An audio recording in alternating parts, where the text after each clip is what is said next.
Nebraska held their fourth practice after returning from spring break, and I'm here with Huskers Illustrated Mike Babcock. And Mike, let's talk about, this is different from what we've seen in previous springs, having this break. How do you think this helped Bo and the staff, kind of be able to evaluate and review the players and what they've seen so far? Well, Katie, I think, part of it is that because there are four new coaches on staff, it probably gave them an opportunity to kind of get started and then step back and take a look at what was going on. So I think it helped the transition with the new coaches. That's part of it.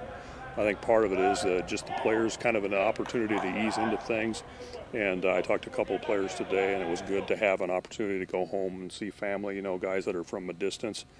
Gave them an opportunity, maybe the first time since a bowl game, maybe the first time since in the fall. And so I think that it probably from a mindset, just, everybody's fresh, comes back. They worked out a little bit. They're ready to go. I think that that's probably the positive in this, having a break in the middle of spring practice. And right before break, the practice right before that was their first practice in pads. How do you think the tempo has kind of changed from that? Well, I think, it's probably a little bit of a shock to the system anyway in the spring. So you have an opportunity to go through practice in pads for the first time, then you get a little bit of a break and you come back. So your body gets a chance to rest a little bit. Again, I think that probably helps in the transition.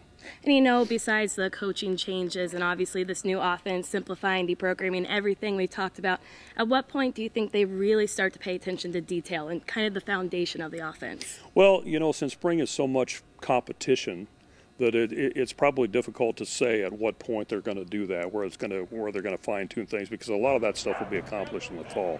But again, the competition aspect of it is what's important, and guys have an opportunity to establish themselves, get some playing time. So it's going to be kind of a combination of that. They'll fine-tune as spring practice goes on, but the key is to compete, to put yourself in position so that when fall comes, you have an opportunity to play. And looking at competition, obviously we've talked about quarterback, the competition there with Taylor, but other positions, there's a lot of competition there. I mean, you're looking at wide receiver, tight end, those number 2 and number 3 guys. What would you say the main positions are to be looking at this year? Well, I think you pointed out one. I think wide receiver is a pretty important position, and obviously there's a lot of competition there because they lost some key guys. They got Brandon Kinney coming back. They've got Kyler Reed coming back at tight end. Ben Cotton coming back at tight end, but I think competition there is pretty spirited. Offensive line, they've got guys to replace in the offensive line. On offense, I think that's a key area of competition. A little bit different on defense because a lot of the guys are back at linebacker. That there's competition in the secondary because they've lost some key guys. There's competition up front. Cameron Meredith is not practicing this spring at defensive end, so there's competition there. So probably the key areas, receiver, offensive line. We're always going to look at quarterback situation. Rex Burkhead's the only experienced running back coming back, so there's competition there really across the board.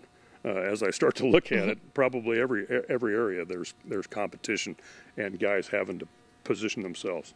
Okay, well, once again, thank you, Mike, for being with us. And for Time Warner Cable, I'm Katie Falco.